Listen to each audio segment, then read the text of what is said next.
34-year-old Sandra Bullock was used to being on the go and all over the map nearly 24/7. Then, on location in Georgia to shoot Forces of Nature with Ben Affleck, she discovered another home. The narrative of the film is the trip goes all the way down the eastern seaboard. And they stopped in Savannah for a part of the shooting, and she really fell in love with it. Savannah is like nothing on this planet, and so we felt like time stopped when it went into that place. And the characters and the people were incredible. Great food, great ambiance, very odd and wonderful, and had its own rhythm going. When the movie wrapped in fall 1998, Bullock bought property just outside the city on Tybee Island. She falls in love with places, and she likes to make homes. She has homes all over the place. We have a joke that every single one of our houses is perpetually under construction because there's always something going on. Nothing's ever completed. It's always being changed and modified. She could just design and redesign homes, man.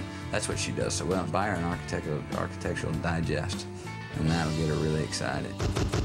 In 1999, Bullock rushed to complete construction on a $6.5 million home in Austin in time for a big New Year's Eve bash. It was the Millennium Party, and she had worked so hard to try to get the house into a presentable state. It wasn't done yet, so the party starts happening, and pretty soon things are happening. That house was such a disaster. But I remember being in the kitchen, talking to her, and there were a couple of people in the kitchen, and someone upstairs flushed the toilet, and water started pouring out of the light fixtures in the kitchen. There were other changes in Bullock's life as she kicked off the new year. Sandra and Matthew McConaughey broke up, but remained friends. Sandra started seeing singer Bob Schneider. Bullock was also searching for her next movie role. She found it in Miss Congeniality.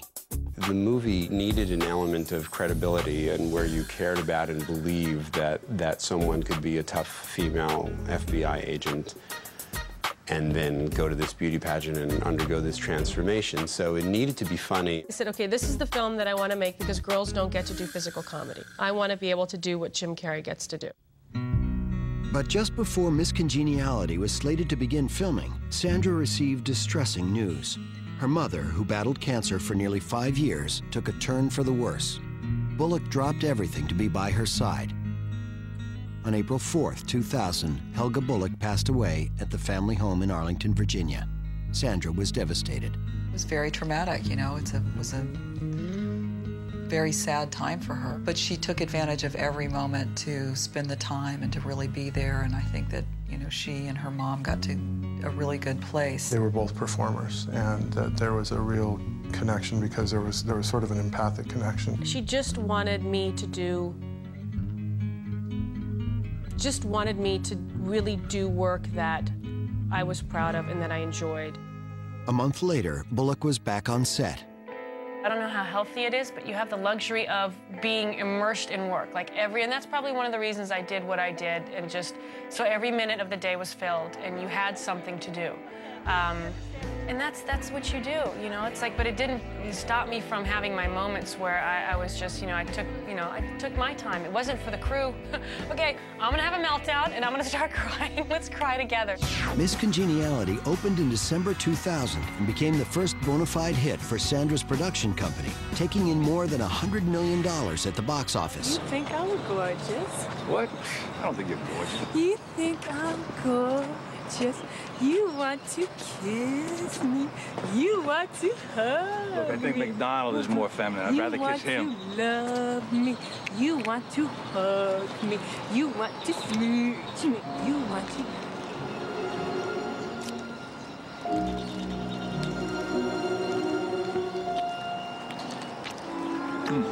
Enjoy the rest of your night. I think Sandy was probably surprised that it was such a hit. I think, honestly, if you had told either of us it was going to make half that money, we would have said, okay, that's fine. Meanwhile, Bullock split up with her boyfriend of 2 years, Bob Schneider. She kept busy working on the thriller Murder by Numbers, but the real thrill wasn't in the script. Off-camera, Sandra began dating co-star Ryan Gosling, despite the fact that he was 16 years her junior.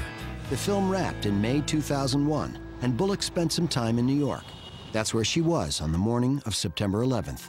On 9/11, Sandy was staying at a hotel downtown, very close to the World Trade Center. She was staying with Gazina and her husband, and when the planes hit, they saw the whole thing happen. They immediately left the hotel room and just started running uptown, and they saw all these people coming covered in soot, and her instincts are always about others. And so that's just a classic case of her stopping people and saying, let me call home for you and let them know that you're all right. Moved by the tragedy, Bullock demanded that her next film, 2 Weeks' Notice, be shot on location in Manhattan. It's really important to Sandy and to Mark Lawrence that we shoot in New York, that we bring back that we keep the energy alive in the city. There were concerns, not just financial, but because it was going to be the first big studio film shot in New York City after 9/11, and if she hadn't fought as hard as she did fight to say, no, no, no, this is a movie about New York, it needs to be in New York, I don't think that the film would have been shot here. Sandra also wanted her production company to branch out into TV. She approached a little-known stand-up comedian named George Lopez about starring in his own sitcom. She saw me, and that night she said, I want to do the show, but not only do I want to do the show, I want to do the show about your life and what's in your act. I had heard that she was, one of the producers, and I'm like, oh, she's probably just producer in name, she won't be around. We were doing rehearsals, and there was somebody always videotaping something on the side, and I was like, what are these videotapes for? I've never seen a videotape a rehearsal, and it was because it was for Sandy. And I was like, oh my God, she really cares. She really, really champions this. Originally, when the actors came to the stage and would see Sandra Bullock around, I think they knew that this was, something very special, and it wasn't just being part of a pilot. Producing is great. You get to do the same things, but you don't have to go into hair and makeup. And you can just show up in sweatpants, sort of yell at a lot of people, and they give you a walkie-talkie. Season 1 of George Lopez began taping on the West Coast while Bullock was still back east filming 2 Weeks' Notice. Once again, she found herself doing double duty and loving the chaos. We sent the feed to New York. So she'd go to the ABC building in New York and sit in some control booth and watch the quad split of the show as it was being filmed live in front of an audience 3 hours ahead. So we hold up notes, go to bed, Sandy, or, one more time for us, or, no cake after 11. George would call her, instead of Miss Congeniality, he would call her Miss Congenitals.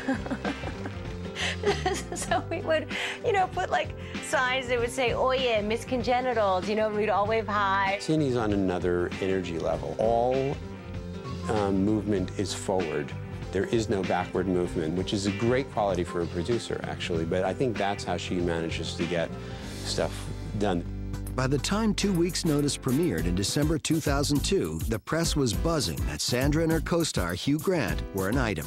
I love working with Hugh more than anyone I've ever worked with in my life because his work ethic is unbelievable and unparalleled. I've never seen anyone who knows what he does well and fights for it to be better. The first time I met her in the flesh, I thought, whoa, she's really hot. If you do a film, especially a romantic comedy, and I've done a few, there will always be two stories, that you love each other and that you hate each other.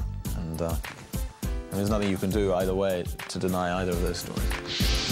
Sandra was still dating Ryan Gosling, but Grant did have a big effect on the actress. I have to say, I cannot imagine myself doing another romantic comedy. And, I have Hugh to thank for that because he brought out the best in me in a work situation that I never realized existed within myself. I did this finally 100% the way I wanted to. Close that book. Coming up, a monster romance. Here's this tattooed biker badass guy out there. So initially it was like, what are you talking about? You're gonna go out on a date with him?